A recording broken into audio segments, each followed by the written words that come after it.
Hi everybody, today I'll be teaching you how to raise brine shrimp. First, you're going to need a half-gallon tank. I specifically have this one. I got this one for my birthday. Next, you're going to need salt. This is optional, but I use it for a brine shrimp breeding ground. Next, you're going to need distilled water, or you can use this zero water filter, or you can boil tap water, but just don't use regular tap water. Next, you're going to need either aquarium salt or table salt. You're also going to need a mini USB air bubbler and mini USB heater, which you can both find on Amazon. You're also going to need either flour, wheat flour, or more preferably spirulina algae powder. You can also use live saltwater algae, but preferably just use saltwater algae. Finally, you'll need eggs.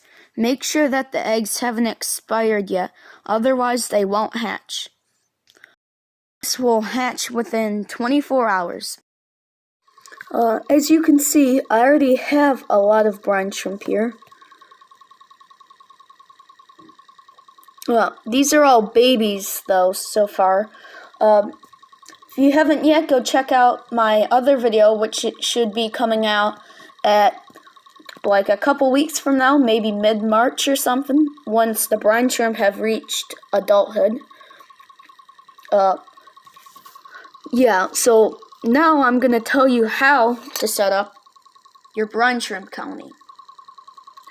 First, you got to start by adding in the rocks, if you got the rocks for them. They like this because it can make little nests for the adult ones, and the baby ones, some of them like to hang out there. And next would be to put in the distilled water. Make sure that it's distilled and clearly filtered out. Otherwise, it can be harmful to your brine shrimp. Next, you're going to put in your air bubbler. Make sure that you have an air valve control like this to make sure that not too much air is flowing in. Next, add in your heater and make sure that the thermostat says it's at a constant 79 degrees Fahrenheit. Now, when you put in the table salt, you should put in 1/4 a cup per quart of water. If you oversalt it, it's going to be too salty for your brine shrimp and they'll die. And if you put too less salt in, they'll die because they don't have enough salt. Now, for you guys, it might be hard to see. I have already done this, and I have a whole bunch of baby brine shrimp in the corner of this tank since they're attracted to the light.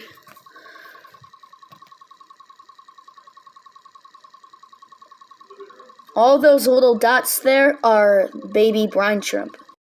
Once you have noticed that your brine shrimp have been around for like a couple days, from like 1 to 2 days or 3, you can feed them. When you feed them less than you think you should. Otherwise, you can have a dirty tank that won't be very healthy for them. Also, if you wait long enough and have like special, like a very like rough surface at the bottom, you might get microalgae growing in there for your brine shrimp to eat.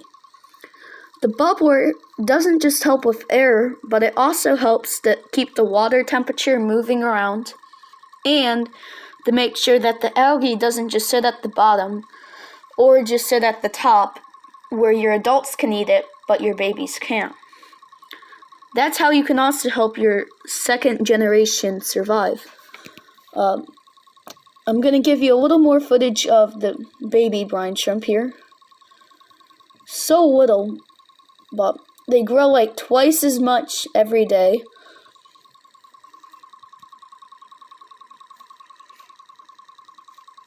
And if you